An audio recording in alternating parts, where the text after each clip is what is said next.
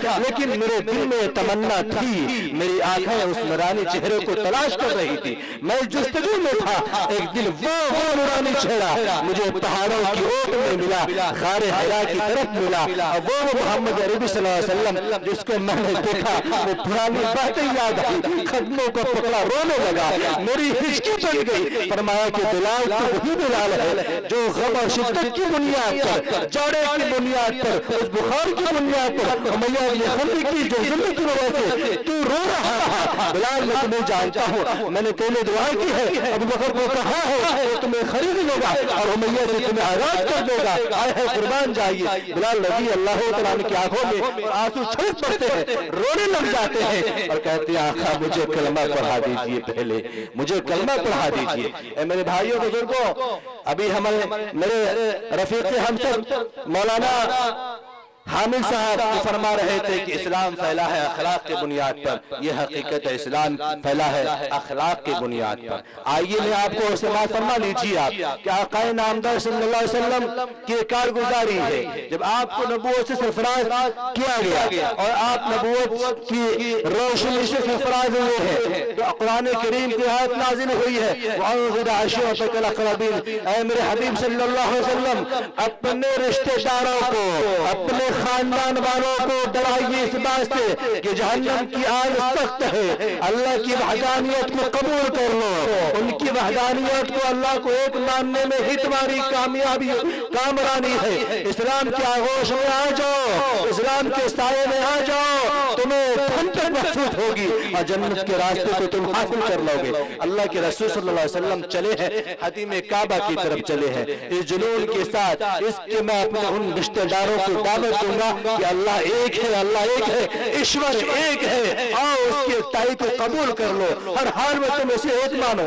جب چلے ہیں تو حتیم کعبہ کی طرف تو راستے میں ابو جہلہ سے ملاقات ہوتی ہے. ابو جہلہ سے ملاقات ہوتی ہے. ملاقات ہونے کے بعد ابھی آپ گفتگو کیے بھی نہیں ہے, آپ کی زبان مبارک سے بات نکلی بھی نہیں ہے کہ ابو جہلہ کا غصہ ساتویں آسمان پر چڑھایا. لیکن جو ابو جہلہ کا غصہ وہاں آیا ہے اس نے محمد عربی صلی اللہ علیہ وسلم کو جو گالیاں یا دیگر باتیں شروع کی ہے نعوذ باللہ. عبداللہ بن جدعان رضی اللہ تعالیٰ عنہ کی باندھی اس واقعے کو دیکھ رہی تھی, اپنے کانوں سے سن بھی رہی تھی. فرماتی ہے کہ میں نے دیکھا کہ ابو جہلہ نے محمد عربی صلی اللہ علیہ وسلم کے ساتھ نازیبہ حرکت کی, اپنی ناپاک زبان کو کھولے اور کمان اٹھایا اور محمد عربی صلی اللہ علیہ وسلم کے سر مبارک پر مارا. آیا ہے قربان جائیے آقا کی ان اداؤں پر. جب یہ حرکت ہوئی ہے تو آپ کی آنکھوں میں آنسو آ گئے ہیں. فطری طور پر انسان کی آنکھوں میں ایک آنسو آنا انسان کی فطرت ہے. وہ دل نہ روئے وہ آنکھ میں آنسو نہ آئے, وہ آنکھ ہی کیا ہے, وہ دل نرم ہو وہ دل ہی کیا ہے. فرماتے روایت کے اندر آتا ہے کہ آقا نامدار صلی اللہ علیہ وسلم کو پرانی باتیں یاد آنے لگی. اے اللہ میں پاک کے پیٹ میں تھا تو نے میرے والد محترم کے سائے کو میرے سر سے اٹھا لیا. میں ابھی ہوش بھی نہ سنبھالا تھا کہ اے اللہ تو نے میرے دادا کو میرے سر سے اٹھا لیا. اے اللہ اب میں لوگوں کو ان باتوں پر اٹھاتا ہوں اور لوگوں کو یہ کہتا ہوں کہ آؤ راہ راست پر آ جاؤ, سیدھے راستوں کو تم اختیار کر لو, آؤ اسلام کے آغوش میں آ جاؤ, اسلام کے جھنڈے تلے آ جاؤ. تو لوگ میرے جان کی دشمن ہو گئے ہیں, میرے خون کے پیاسے ہو گئے ہیں. روایت کے اندر یوں آتا ہے کہ حمزہ رضی اللہ تعالیٰ کی سرپرستی آپ کو حاصل تھی. حمزہ رضی اللہ تعالیٰ ابھی ایمان قبول نہ کیے تھے, آپ جنگل کی طرف تشریف لے گئے تھے شکار کی غرض سے. لیکن اس سے قبل کی عبداللہ بن جدعان رضی اللہ تعالیٰ کی باندھی, ان کی نوکرانی, ان تمام واقعوں کو آ کر کے حمزہ رضی اللہ تعالیٰ کی بیوی سے کہہ دیا کہ اماں میں بتاؤں گا آپ کو, بتاؤ تو آپ کو کلیجہ منہ میں آ جائے گا. بڑا عجب ہوا ہے, بڑا غضب ہوا ہے محمد کے ساتھ صلی اللہ علیہ وسلم. ابو جہلہ نے اپنی ناپاک زبان کو کھولے ہیں اور ہاں غضب یہ کیا ہے کہ اس نے اپنے ناپاک ہاتھ کو اٹھایا ہے.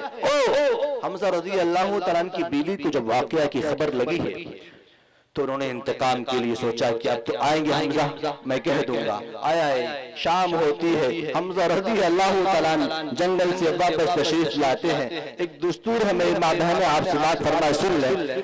جب ہماری ماں بہنوں کو یا ٹھہر کے بولتا ہوں, جب کچھ بات کہنا ہوتا نا اپنے شوہر سے تو سوچے کہ جلدی سے جل بھن کر کے آئے ہیں باہر سے نا, جلدی بھنے میں کہہ دو ان کو. اب بیچارہ شوہر باہر میں محنت مزدوری کر کے گھر آیا, ان کو بیٹھنے کے لیے اپنے کہتی ہیں, پانی آپ نے نہیں دیا اور ان کے جلے بھونے میں پتہ نہیں کس حال میں اور کس مصیبت کو کن پریشانیوں کو جھیل کر کے آئے ہیں, نہیں کہہ کر کے اپنے دکھڑا سناتی ہوں. آپ کی اموں نے اسے کہہ دیا, آپ کی بہن نے یوں کہہ دیا, آپ کی فلانے نے وہ بول دیا. اب بیچارہ شوہر جو باہر سے آیا ہے وہ سنے گا تو غصہ ساتویں آسمان پر آئے نہیں آئے گا. آئے گا نا؟ تو اب میری ماں بہن فیصلہ کرے کہ آپ کیا کریں گے. نہیں، یہ غلط ہے، یہ درست نہیں ہے. آپ کے شوہر باہر سے آئیں تو آپ کو خدا کا واسطہ ہے، نبی کا واسطہ ہے، آپ پہلے انہیں بیٹھنے دیں، انہیں ٹھنڈا ہونے دیں، انہیں گلاس پانی دیں، خبر خیریت لیں، پتہ نہیں اس حال میں آئیں، پھر اس کے بعد اور باتیں ہوتی رہیں گی انشاءاللہ. چلیے میں چلتا ہوں اپنی باتوں کی طرف. حمزہ رضی اللہ تعالیٰ شام میں تشریف لائے ہیں تو بیوی نے تمام واقعہ کہہ دیا ہے کہ آج محمد عربی صلی اللہ علیہ وسلم کے ساتھ یہ حرکت ہوئی ہے. حمزہ رضی اللہ تعالیٰ گھوڑے پر سوار ہیں بھی ہیں، نیچے اترے بھی نہیں ہیں. بیوی کی بات کو سنے اور سننے کے بعد اپنے گھوڑے کو پھر لگام کسا اور چلے. کہاں؟ حتیم کعبہ کی طرف. ابو لہب ہے، شیبہ ہے، عقبہ ہے، مکہ کے تمام لیڈران وہ منتھن کر رہے ہیں، میٹنگ کر رہے ہیں کہ چراغ نبوت کو نعوذ باللہ کیسے بجھایا جائے. چراغ نبوت کو نعوذ باللہ کیسے بجھایا جائے. سرگوشی میں ہے حمزہ رضی اللہ تعالیٰ جو شیر خدا ہے وہاں گئے ہیں. ابو جہل نے دیکھا کہ حمزہ آئے ہیں، وہ یوں بچوں کی طرف یوں دیکھ رہے ہیں، اور حمزہ آ گئے. ہاں حمزہ آئے ہیں. آ کر کے اب حمزہ رضی اللہ تعالیٰ ابو جہل کی طرف وہ گھوڑے پر سوار ہیں یوں دیکھ رہے ہیں. اور ابو جہل یوں دیکھتا، اپنی آنکھوں کو اوپر کرتا اور پھر نیچے کر لیتا. حمزہ کو یوں دیکھتے پھر نیچے کر لیتے. حمزہ رضی اللہ تعالیٰ نیچے اترے ہیں اور آپ نے گریبان پکڑا، یہ کڑا گریبان پکڑا، کھڑا کیا اور کہا کہ حمزہ کے رہتے ہوئے تیری اتنی جرأت، تیری اتنی سبق، تیرے اندر اتنی قوت کہ تو نے اپنے ناپاک زبان کو کھولا اور اپنے ناپاک ہاتھ کو اٹھایا، ایک کمان اٹھائی اور حمزہ رضی اللہ تعالیٰ نے ابو جہل کے سر پہ مارا. ابو جہل وہی گر گئے، لیکن دل میں انتقام آ گیا اس کو کہ آپ کے محمد کو نعوذ باللہ چھوڑوں گا نہیں. حمزہ رضی اللہ تعالیٰ گھوڑے پہ سوار ہوئے ہیں، سماعت فرمائیے، گھوڑے پہ سوار ہوئے ہیں، بھتیجے کی طرف جا رہے ہیں کہ اب جاؤں گا میں اپنے بھتیجے سے کہوں گا کہ میں نے ابو جہل سے انتقام لے لیا ہے، میں نے بدلہ لے لیا ہے، بھتیجا تو خوش ہو جا. قریب آئے ہیں، حمزہ رضی اللہ تعالیٰ آ رہے ہیں، حضور پاک صلی اللہ علیہ وسلم کی نظر پڑی ہے چچا کی طرف، ان کی نظر پڑی ہے آپ پر، آپ کی نظر پڑی ہے آپ پر، دونوں کو دیکھنا ایک دوسروں کو. حمزہ رضی اللہ تعالیٰ سامنے ہے، حضور پاک صلی اللہ علیہ وسلم کی آنکھوں میں پھر آنسو، وہ موٹی موٹی آنسو اور وہ چلے جا رہے ہیں. ہائے ہائے قربان جائیے. تشریف لائے حمزہ رضی اللہ تعالیٰ. بھتیجا ابو جہل نے جو تیرے ساتھ ناپاک حرکت کی ہے، حمزہ اس کا بدلہ لے کر آیا ہے. آئیے بدلہ لے کر آیا ہے، جو بدلہ لے کر آیا ہے، جو یہ جملے زبان سے نکلے ہیں، حضور پاک صلی اللہ علیہ وسلم اور رونے لگے ہیں. یہ کیا ظلم ہوا؟ میں تو بدلہ چاہتا نہیں تھا، میں تو رحمت للعالمین بنا کر بھیجا گیا ہوں، پوری انسانیت کے لیے میں سراپا رحمت ہوں. رحمت للمسلمین نہیں ہوں، مسلمانوں کا صرف نبی نہیں ہوں، تمام مسلمانوں کے لیے نہیں، تمام انسانیت کے لیے. آئے ہائے قربان جائیے. حمزہ رضی اللہ تعالیٰ عنہ کہہ رہے ہیں کہ بھتیجے اب میرے اندر سکت نہیں ہے، تیرے آنکھوں میں یہ آنسو دیکھ رہا ہوں نا، میرا دل پھٹ رہا ہے، میرے آنکھوں میں آنسو آ گئے ہیں. تو اب نہ رو، تو چاہتا کیا ہے؟ کیا تو چاہتا ہے مکہ گلیوں میں آگ لگا دو؟ حمزہ تیار ہے اس کے لیے. کیا تو چاہتا ہے کہ مکہ کے لیڈروں سے لڑے؟ حمزہ اس کی بھی سکت رکھتا ہے، اس کی بھی قوت رکھتا ہے. کیا تو چاہتا ہے کہ مکہ کے وادیوں میں پہاڑوں میں آگ لگا دے؟ حمزہ اس کی بھی طاقت رکھتا ہے. بھتیجے تو جلدی کر. جو حمزہ رضی اللہ تعالیٰ عنہ کی زبان مبارک سے یہ بات نکل رہی ہے کہ بھتیجا تو چاہتا کیا ہے؟ انتقام اور جذبے کے بات آ رہے ہیں. اللہ کے رسول صلی اللہ علیہ وسلم کی آنکھوں میں آنسو بہ رہے ہیں، داڑھی تر ہو رہی ہے. بھتیجے تو جلدی کر، میرے اندر سکت نہیں ہے، میرے اندر طاقت نہیں ہے. بھتیجا تو چاہتا کیا ہے؟ تو بول بول. حمزہ جائے انتقام کے لیے. اللہ کے رسول صلی اللہ علیہ وسلم نے ہاتھ تھاما ہے. چچا بس رکیے آپ. بھتیجا جلدی کر، چچا بس رکیے. آپ جذبہ، آپ انتقام چاہتے ہیں، آپ بدلہ چاہتے ہیں نا، میں جو کہوں گا سن لیں گے نا؟ ہاں حمزہ تیار ہے اس کے لیے. میں یہ چاہتا ہوں، جلدی کر، بس میں یہ چاہتا ہوں میرے چچا حضور، مجھے بدلہ بدلہ نہیں، میں چاہتا ہوں کہ آپ اسلام کی آغوش میں آ جائے اور کلمہ پڑھیے، اشہد ان لا الہ الا اللہ واشہد ان محمد عبدہ ورسولہ. بھتیجا تیرا یہ منشا. حمزہ پڑھتا ہے اشہد ان لا الہ الا اللہ واشہد ان محمد عبدہ ورسولہ. حمزہ اس بات کی گواہی دیتا ہے. چچا حضور مجھے بدلہ نہیں. اے مالدارو، اے طاقت برو، اے خاندانی شرافت پر ابھرنے والوں، اپنے آپ کو طاقتور کہنے والوں، پولیس محکموں کو اپنے جیب میں لے کر گھومنے والوں، تم یہ طاقت مسلمانوں تم یہ کہتے ہو میرے اندر بڑی طاقت ہے، میرے اندر بڑی سکت ہے، میرے پاس بہت روپے پیسے ہیں، قسم خدا کی نبی کی سنت کو دیکھ لو، انہوں نے بدلہ نہیں لیا ہے۔ مسلمانوں، مسلمان کے معنی آتے ہیں ماننے والا، سچے ماننے والے ہو، نبی کی سنت کو اپناؤ، انشاءاللہ کامیابی قلم چلے گی، انشاءاللہ انشاءاللہ انشاءاللہ نہیں انشاءاللہ، کوئی قسم نہیں، انشاءاللہ۔ آئیے تھوڑا اور سنا دیتا ہوں ایک اور حدیث جس سے ملتی جلتی حدیث ہے۔ حمزہ رضی اللہ تعالیٰ نے جو معاملہ کیا، ابو جہل کے دل میں انتقام تو بیٹھ گیا، اب سماعت فرمائیے ابو جہل نے ایک ڈھونگ رچا ہے۔ کیا رچا؟ ایک ڈھونگ رچا، بیماری کا ڈھونگ رچا، بیمار ہو گیا، اپنے چاہنے والوں کو، اپنے خاندان والوں کو، اپنے حواریوں کو، اپنے دوستوں احباب کو، اپنے مکار دوستوں کو، ان لوگوں سے کہا کہ دیکھو محمد صلی اللہ علیہ وسلم دل کے بہت نرم ہے، بڑے اچھے انسان ہے، جاؤ ان سے کہنا کہ ابو جہل بیمار پڑ گیا ہے تو میری تیمارداری کے لیے، میری دیکھ ریکھ کے لیے وہ ضرور تشریف لائیں گے۔ اس کے دل میں وہ ناپاک سازش تھی۔ اس نے کیا کیا؟ ابو جہل نے راستے میں گڈھا کھود دیا، کھودنے کے بعد اس پر کھجور کی چھالیں بچھا دی، راستے کو برابر کر دیا۔ کبھی ہم بھی چھوٹے تھے تو بدماشی کرتے تھے، ہمیں کیا پتا کوئی گریں گے اس کے اندر تو اس کا پاؤں ٹوٹ جائے گا۔ ہم لوگ تو بچے ہیں، بچپن کا زمانہ ہی کچھ اور عجب ہوتا ہے، کسی کو دکھ پہنچا تو ہنس دیا، اللہ معاف فرمائے۔ اس لیے تو اللہ تعالیٰ نے تین لوگوں سے قلم کو روک لیا ہے، رفع القلم عن ثلاثہ، النائم المجنون والصبی، کہ اللہ تعالیٰ نے تین لوگوں سے اپنے قلم کو روک لیا ہے، ان کے گناہوں کو نہیں لکھتے ہیں۔ ایک تو سونے والا سونے کی حالت میں رہ گیا اور نماز کا وقت چلا گیا، لیکن اس کے ارادہ ہے نماز پڑھنا، تو فرض جماعت جو چھوٹ گئی ہے، جماعت جو چھوٹ گئی ہے اس پر کوئی گناہ نہیں ہے، سونے کی حالت میں تھا۔ دوسرا شخص ہے مجنون، دیوانہ، پاگل، اس کے پاس دماغ نہیں ہے، من نہیں ہے، پاگل ہے، اللہ تعالیٰ اس کے گناہوں کو نہیں لکھتا ہے۔ تیسرے یہ معصوم بچے جو ہمارے سامنے ہیں، میں اتنے جلسوں میں گیا ہوں، اتنا بیدار بچہ، اتنا اچھا بچہ قسم خدا کی میں نے نہیں دیکھا کہ اتنی دیر تک یہ بچے مستی کے ساتھ جگے ہوئے ہیں اور اتنے جذبے کے ساتھ۔ اور میں ایک بات اور کہہ دیتا ہوں آپ لوگوں کو، مزے کی بات مجھے بڑا اچھا لگا ہے، اللہ آپ والدین کو اچھا بنائے، اچھا والدین بننے کی توفیق عطا فرمائے کہ آپ نے جو بھی انعام بیچے ہیں ان بچوں کے ہاتھ سے بیچے، اچھا جذبہ ہے، اچھے جو ٹریننگ ہے اور اچھی تربیت ہے، ایسا ہونا چاہیے تاکہ اس کے اندر یہ جذبہ قائم رہے، دینے کا، لینے کا نہیں، دینے کا قائم رہے۔ اللہ قبول و منظور فرمائے اس بستی والوں کو، ان معصوم بچوں کو قوم کا پکا سچا رہبر بنائے۔ آئیے میں چلتا ہوں ابو جہل کی طرف۔ ابو جہل نے کھجور کی چھال بچھا دی اور کہا کہ جاؤ محمد عربی صلی اللہ علیہ وسلم کو کہنا میری خبر پہنچانا اور وہ میری تیمارداری کے لیے تشریف لائیں گے۔ ٹھہر کر ایک مسئلے کی بات بتاتا ہوں، علماء کرام بیٹھے ہوئے، ذمہ داری سے بول رہا ہوں کہ نبی پاک صلی اللہ علیہ وسلم ایک غیر مسلم بھائی کی تیمارداری کے لیے آ رہے ہیں، ان کی عیادت کے لیے آ رہے ہیں۔ تو حمزہ رضی ابو جہل کی خبر پہنچی ہے محمد عربی صلی اللہ علیہ وسلم کی ذات گرامی تک کہ آپ کے چچا ابو جہل بیمار ہیں، آپ تشریف لا رہے ہیں۔ ابھی اس کوٹھے کے قریب آئے ہیں، ابو جہل لومڑی کی طرح یوں دیکھ رہا ہے کہ اب میرا شکار آ رہا ہے۔ کوئی لومڑی بیٹھا رہتا نا بہت خاموشی سے بیٹھتا ہے، مرغا کی طرح سے گزرا کہ اس کو شکار کر لے، ابو جہل چپ چاپ بیٹھا ہوا خاموشی کے ساتھ دیکھ رہا ہے کہ محمد آ رہے ہیں، آئیں گے، اب ممکن ہے کہ وہ گڑھے میں گر جائیں گے، ہلاک ہو جائیں گے، اللہ جسے رکھے اسے کون رکھے۔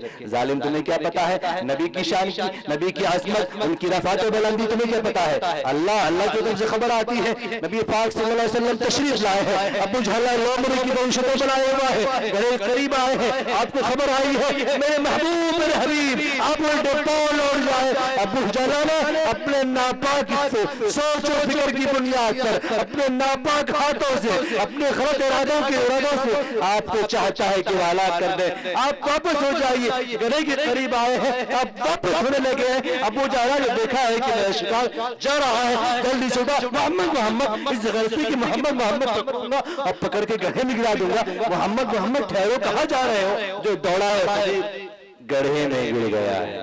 آئے تھے کسی کا شکار کرنے، میرے یہ آئے تو خود شکار ہو گئے۔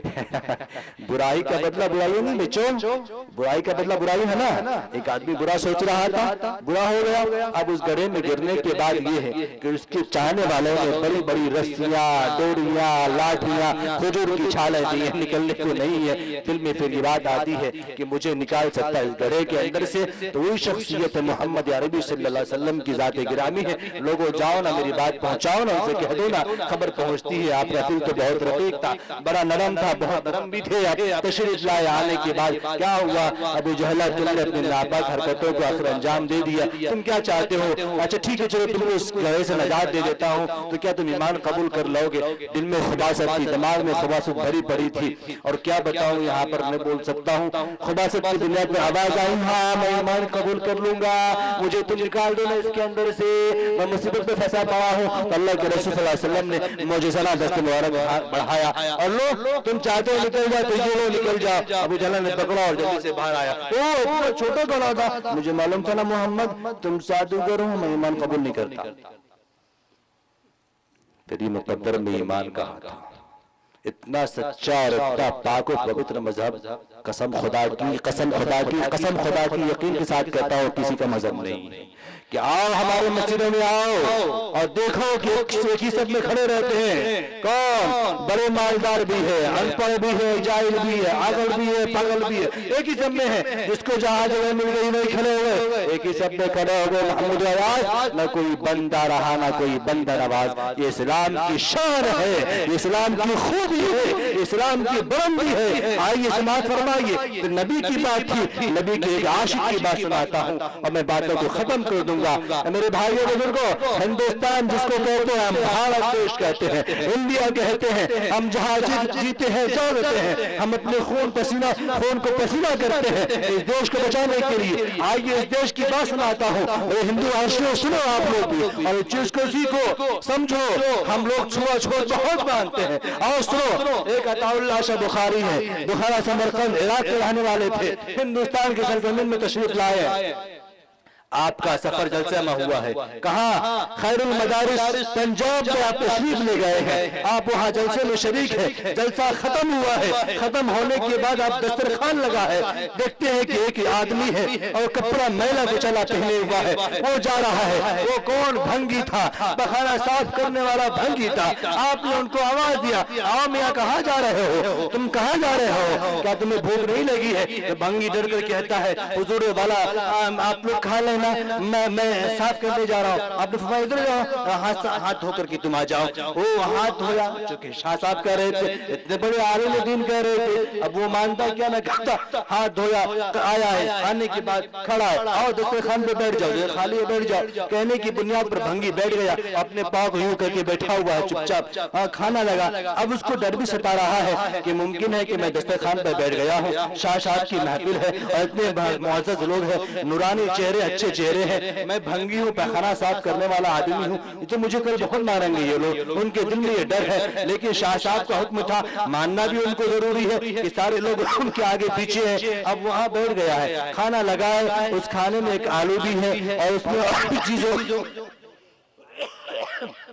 فرماتے ہیں کہ جب وہ کھانے کا سلسلہ شروع ہوا ہے تو وہ بھنگی کھانے کو راضی نہیں، ویسے نہیں کھا رہا ہے۔ شاہ صاحب نے اٹھایا ہے ایک آلو اور منہ میں دیا ہے، اور کھاؤ، کھاتے کیوں نہیں ہو؟ تو کہا نہیں حضرت میں کھا لوں گا، میں کھا لوں گا۔ ارے کھاؤ، کھاتے کیوں نہیں ہو؟ تو تکلفاً انسان کی فطرت ہوتی ہے، اس کے منہ میں کچھ دیجیے تو آدھا ہی کھائے گا۔ دیکھیے آزما لیجیے گا، بہت کم منہ میں ٹھوس دیں آپ تو پورا کھا لیں گے، وہ تو آدھا منہ میں دیا اور محنت میں کھا لوں گا، آدھا آلو رہ گیا ہے۔ وہ بھنگی جو تھا، پیخانہ صاف کرنے والا بھنگی کا جھوٹا، ہمارے جو شاہ پیر صاحب ہے وہ کھا رہے ہیں بچے ہوئے آلو کو۔ بھنگی دیکھا کہ باپ ظلم ہو گیا، یہ تو ہمارے بچے ہوئے کھانے کھا رہے ہیں۔ وہ کھانے لگے ہیں، جلدی سے کھانے لگے۔ کھانے کے بعد کھانا ختم ہوا تو آپ نے کہا کہ تم کیوں نہیں پی لیتے ہو اور تم پانی پیو؟ تو گلاس میں منہ میں نہیں لگانا چاہتا ہے، منہ نہیں لگانا چاہتا ہے، گلاس جھوٹا ہو جائے گا۔ آپ نے فرمایا یہ لو، پانی اٹھایا، منہ میں دیا، اب تو پینے لگا۔ حالت رہے میں پی لیتا ہوں،